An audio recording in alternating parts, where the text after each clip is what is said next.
नमस्कार। आज का टॉपिक है हमारा कार्ल मार्क्स डायलेक्टिकल मटेरियलिज्म अर्थात कार्ल मार्क्स का द्वंद्वात्मक भौतिकवाद। ये जो सिद्धांत है कार्ल मार्क्स का द्वंद्वात्मक भौतिकवाद, ये कार्ल मार्क्स की एक महान देन है। द्वंद्व अर्थात संघर्ष, इसका कारण भौतिकवाद, डायलेक्टिकल मटेरियलिज्म। तो ये जो सिद्धांत है कार्ल मार्क्स ने, हमारा स्वाभाविक रूप से उठता है कि कार्ल मार्क्स का जो ये सिद्धांत है, क्या कार्ल मार्क्स ने स्वयं आत्मचिंतन के आधार पर दिया है या कार्ल मार्क्स ने कहीं किसी से सीखा है या किसी से लिया है। तो यहाँ पर जब द्वंद्वात्मक भौतिकवाद की बात करते हैं तो हम हीगल को बिना याद किए नहीं रह सकते, क्योंकि कार्ल मार्क्स मौलिक रूप से हीगल के द्वंद्वात्मक सिद्धांत से प्रभावित थे। इन्होंने तर्क अर्थात द्वंद्वात्मक व्यवस्था हीगल से ग्रहण की, लेकिन कार्ल मार्क्स और हीगल के द्वंद्ववाद में एक मौलिक अंतर विश्व के विकास के कारण से संबंधित है। बहुत बड़ा अंतर है। निश्चित रूप से ये माना जाता है कि कार्ल मार्क्स ने द्वंद्वात्मक की अवधारणा है वो हीगल से लिए, परंतु इन दोनों के द्वंद्वात्मक में बिल्कुल बहुत बड़ा अंतर है। क्या अंतर है? क्योंकि हीगल विश्व के विकास का निर्णायक कारण विचार मानते हैं। हीगल कहते हैं कि विचार से ही सृष्टि का निर्माण हुआ है। आज तक का जो सब कुछ, जो भी डेवलपमेंट है, वो विचार से। विचार को ही विश्व निर्माण का आधार मानता है कौन? हीगल। और मार्क्स इससे अपोजिट है। मार्क्स सभी परिवर्तनों का कारण भौतिक अर्थात आर्थिक मानते हैं। यहां पर ये सबसे बड़ा है, आर्थिक, यानी अर्थ को मार्क्स परिवर्तन का कारण मानता है। यहां हम ये भी कह सकते हैं कि जैसे विचार है, उससे अर्थ का निर्माण नहीं हो सकता, परंतु अर्थ से विचार उत्पन्न हो सकते हैं। तो यहाँ पर दोनों में है कि उनका जो निर्णायक कारण है वो विचार है, और इनका जो निर्णायक कारण है परिवर्तन का या डेवलपमेंट का, वो है भौतिक अर्थात अर्थ। तो मार्क्स ने हीगल के द्वंद्ववाद को संशोधित करके अपने अध्ययनों में प्रयुक्त किया, और मार्क्स ने स्पष्ट रूप से विचारों को परिवर्तन करने का कारण न मानकर परिणाम माना है। कारण क्या है? अर्थ है। परिणाम क्या है? विचार। यहां पर हीगल कारण किसको मानते हैं? विचार। परिणाम किसको मानते हैं? अर्थ। तो हीगल विचारों को कारण और भौतिक जगत को परिणाम मानते हैं। आगे बात है, क्या मानते हैं? विचारों को कारण और भौतिक जगत को परिणाम। इसके विपरीत मार्क्स भौतिक को कारण मानते हैं और विचारों को इसका परिणाम मानते हैं। तो मार्क्स ने इस तथ्य को स्पष्ट रूप से हीगल के दार्शनिक आदर्शवाद को काल्पनिक और त्रुटिपूर्ण बताया है, जो कि मार्क्स के नीमन कथन से स्पष्ट करता है। ये कथन है, मार्क्स कहता है कि मेरी द्वंद्वात्मक प्रणाली हीगल की प्रणाली से केवल भिन्न ही नहीं बल्कि उसके विपरीत है। क्या विपरीत है? हीगल की रचनाओं में द्वंद्ववाद अपने सिर के बल पर खड़ा है। यदि उसके रहस्यवादी लपेटों में छिपे हुए तार्किक तत्व को समझना है तो उसे पैरों के बल सीधा खड़ा करना होगा, और मैंने उसे सीधा पैरों के बल खड़ा कर दिया है। ये कथन कार्ल मार्क्स का है, और इस कथन के माध्यम से कार्ल मार्क्स को द्वंद्वात्मक भौतिकवाद का प्रणेता माना जाता है। ये जो द्वंद्वात्मक भौतिकवाद की जो थ्योरी है, सिद्धांत है, वो उसका श्रेय कार्ल मार्क्स को जाता है। उन्होंने पूर्ण रूप से समझाने की कोशिश की कि किस प्रकार से पदार्थ ही विश्व का निर्णायक है। मार्क्स ने हीगल के विचारों पर आधारित द्वंद्ववाद को रहस्यवादी बताया। मार्क्स की आपत्ति है कि हीगल के विचार द्वंद्ववाद की प्रामाणिकता की जांच नहीं कर सकते, क्योंकि विचार अमूर्त होते हैं, उसका अवलोकन नहीं किया जा सकता, वह अदृश्य है। स्पष्ट करने का तो प्रश्न ही नहीं उठता, तो फिर वो विश्व का निर्माण कैसे करेंगे। ये उनका हीगल के जो द्वंद्ववाद था उसके बारे में था। मार्क्स ये भी कहते हैं कि विचार का प्रभाव अच्छा पड़ा या बुरा, इसकी भी वैज्ञानिक जांच नहीं कर सकते।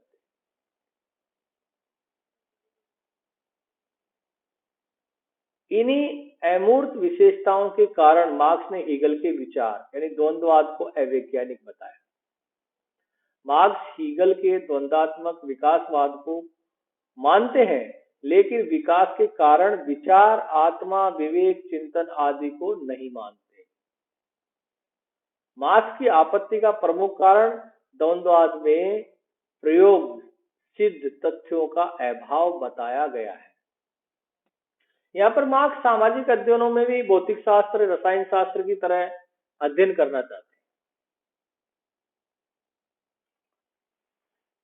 वे कहते हैं कि मार्क्स कहते हैं, या मार्क्स का हम ये कह सकते हैं कि उनका ये हमेशा प्रयास रहा है कि प्राकृतिक विचारों की तरह ही सामाजिक अध्ययनों में भी उन कारकों का अध्ययन किया जाए जो मूर्त है, जिनका अवलोकन करना संभव है, जिनको देख सकते हैं, छू सकते हैं।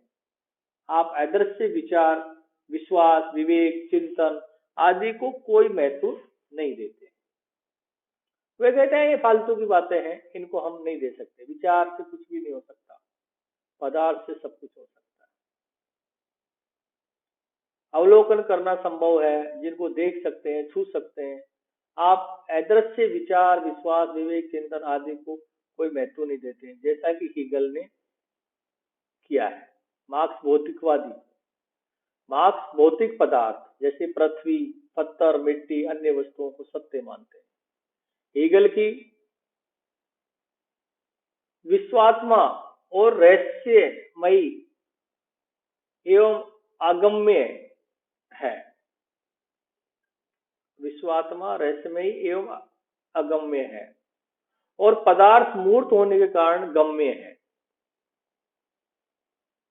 मार्क्स का विश्वास था कि सतत प्रणाली और परीक्षणों द्वारा भौतिक पदार्थ को समझा जा सकता है। मार्क्स का कहना है कि हीगल उस वास्तविक दुनिया को भूल गए जिसमें उनका पालन पोषण हुआ, जिसने उनको साधन उपलब्ध कराए और जिसके कारण हीगल का दर्शन संभव हुआ। मार्क्स ने हीगल की कटु आलोचना करते हुए लिखा कि हीगल की यह मान्यता है कि दर्शन के कारण ही दुनिया संभव हुई है। हीगल की यह बहुत बड़ी भूल है। मार्क्स कहते हैं कि पदार्थ के द्वारा ही विचार संभव होते हैं। पदार्थ विचार का निर्णायक है, न कि विचार पदार्थों के निर्णायक है। इसी संदर्भ में मार्क्स ने कहा है कि हीगल का द्वंद्ववाद सिर के बिल पर खड़ा है। हीगल का द्वंद्ववाद उल्टा है। मार्क्स ने उसे सीधा पैरों के बल पर खड़ा किया है। तो मार्क्स के द्वंद्वात्मक भौतिकवाद का आधार क्या है? भौतिकवादी है। और मार्क्स का लक्ष्य ऐसे भौतिक द्वंद्वाद को प्रतिपादित करना था जिसके द्वारा सामाजिक जीवन और प्राकृतिक दोनों को समझा जा सके। मार्क्स ने जो द्वंद्वात्मक भौतिकवाद का सिद्धांत प्रतिपादित किया है वह इस प्रकार है।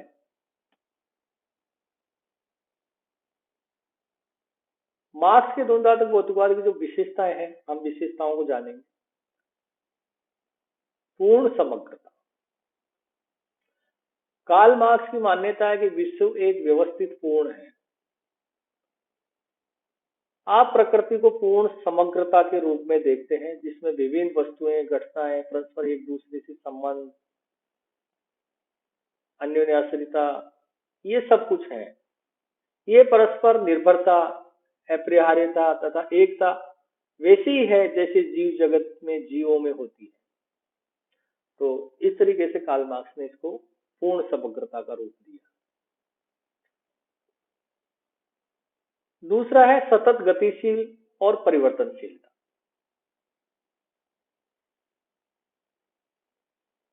Continuous dynamism and change. Karl Marx की मान्यता है कि द्वंद्वात्मक भौतिकवाद इस मान्यता पर आधारित है कि प्रत्येक वस्तु निरंतर गतिशील रहती है, उसमें निरंतर परिवर्तन होता रहता है। ऐसा नहीं है कि कोई चीज एक जगह स्टेबल हो, उसमें परिवर्तन नहीं हो। हमेशा मार्क्स कहता है कि उसमें परिवर्तन होता रहता है। मार्क्स ये मानते हैं कि प्रकृति में कुछ वस्तुओं का हमेशा उद्भव व विकास होता रहता है तथा कुछ वस्तुओं का विकास एवं विनाश होता रहता है। मार्क्स अपने द्वंद्ववाद में भौतिक वस्तुओं को विशेष महत्व देते हैं। इसी प्रकार आगे चलते हैं तो मार्क्स कहता है कि समस्त प्रकृति छोटे से लेकर बड़े तक, बालू कण से लेकर सूर्य तक, वाह कणों से लेकर व्यक्ति तक आने और चले जाने की एक निरंतर स्थिति में, निरंतर प्रभाव में, अनवर्त गति और परिवर्तन की स्थिति में है। तो इस प्रकार से मार्क्स ने इसको सतत, गतिशील और परिवर्तनशील कहा। तीसरा है मात्रात्मक परिवर्तन से गुणात्मक परिवर्तन, change from quantity to quality. हमेशा मार्क्स मानते हैं कि मात्रात्मक से गुणात्मक परिवर्तन होते हैं। मार्क्स की मान्यता है कि विकास की प्रक्रिया को केवल मात्र द्वंद्वात्मक के अनुसार ही समझा जा सकता है, क्योंकि इनका कहना था कि छोटे छोटे मात्रात्मक परिवर्तन से ही बड़े से बड़ा गुणात्मक परिवर्तन हो सकता है। ये परिवर्तन एकाएक भी हो सकते हैं, उनकी गति तीव्र भी हो सकती है। परिवर्तन की प्रक्रिया निरंतर आगे अवस्था की ओर जाती है। ये पूर्व की अवस्था को दोहराती नहीं है। ये मतलब नए नए चेंजेस होते रहते हैं और विकास की प्रक्रिया मात्रात्मक या परिमाणात्मक परिवर्तन से गुणात्मक परिवर्तन में होती है, जो सरल एवं न्यून निपुणता से पूर्ण निपुणता की ओर होती है। द्वंद्वात्मक परिवर्तन सदैव उन्नति की ओर होता है। मार्क्स के अनुसार परिवर्तन चक्र के रूप में नहीं होता, वह सरलता से जटिल अवस्था में परिवर्तन होता है। परिवर्तन टेढ़े मेढ़े में होता है। मात्रात्मक परिवर्तन पहले धीरे धीरे होता है और एक अवस्था ऐसी आती है जिसमें वह गुणात्मक परिवर्तन की अवस्था में पहुंच जाता है। तो इस तरीके से मार्क्स ने इसको परिवर्तन का आधार बताया। चौथा बताया कॉन्फ्लिक्ट एंड डायलेक्टिज्म, अर्थात संघर्ष और द्वंद्ववाद।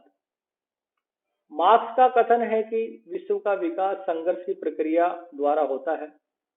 हमेशा बिना संघर्ष के किसी चीज प्रक्रिया का विकास नहीं होता। ये मार्क्स की थ्योरी है। आप संघर्ष यानी आंतरिक और बाह्य दोनों ही रूपों में होना मानते हैं। संघर्ष आंतरिक भी हो सकता है और बाह्य भी हो सकता है, पर संघर्ष की दो अवस्थाएं होती है, आंतरिक अवस्था और बाह्य अवस्था। इसमें संघर्ष होता है। मार्क्स के अनुसार समाज के विकास का मूल कारण संघर्ष है। यदि संघर्ष नहीं होगा तो समाज का विकास नहीं होगा। संघर्ष एक नई दिशा देता है, नई ऊर्जा देता है, नई व्यवस्था देता है, ऐसा मार्क्स का मानना है। इनका कहना है कि संघर्ष आर्थिक तत्वों के कारण पैदा होता है। यदि अर्थ नहीं होगा तो संघर्ष नहीं होगा, इसलिए आर्थिक तत्वों का कारण ही संघर्ष पैदा होता है, ऐसा मार्क्स का मानना है। द्वंद्ववाद के अनुसार सभी वस्तुओं में विरोध विद्यमान है। समस्त प्राकृतिक घटनाओं वस्तुओं में वाद और प्रतिवाद, भूत और भविष्य, विकास और विनाश, दोनों ही प्रकार के सकारात्मक और नकारात्मक तत्व एवं पक्ष विद्यमान होते हैं। इन विरोधी तत्वों में परस्पर संघर्ष होता है। मार्क्स के अनुसार संघर्ष विकास की प्रक्रिया की मूल विशेषता है। क्या है संघर्ष? विकास की प्रक्रिया की मूल विशेषता है। यदि हम किसी भी किसी की विशेषता पूछते हैं, विकास की हम पहली विशेषता की बात करेंगे तो वो मार्क्स के अनुसार संघर्ष होगा। कार्ल मार्क्स का जो अंतिम सत्य है, भौतिक जगत को मानते हैं कि भौतिक जगत ही अंतिम सत्य है, न कि विचार। आपका कहना है कि विश्व का मूल पदार्थों से संघर्ष में छिपा हुआ है। मार्क्स का द्वंद्वात्मक भौतिकवाद, मार्क्स का कहना है कि विकास संघर्ष और द्वंद्व के कारण होता है। सभी वस्तुओं में विरोधी तत्व होते हैं या होने के कारण उनमें टकराव और संघर्ष होता है, जो द्वंद्ववाद के रूप में चलता रहता है। अर्थात वाद, प्रतिवाद और संवाद, ये तीन अवस्थाएं बताए मार्क्स ने। वाद, प्रतिवाद और संवाद।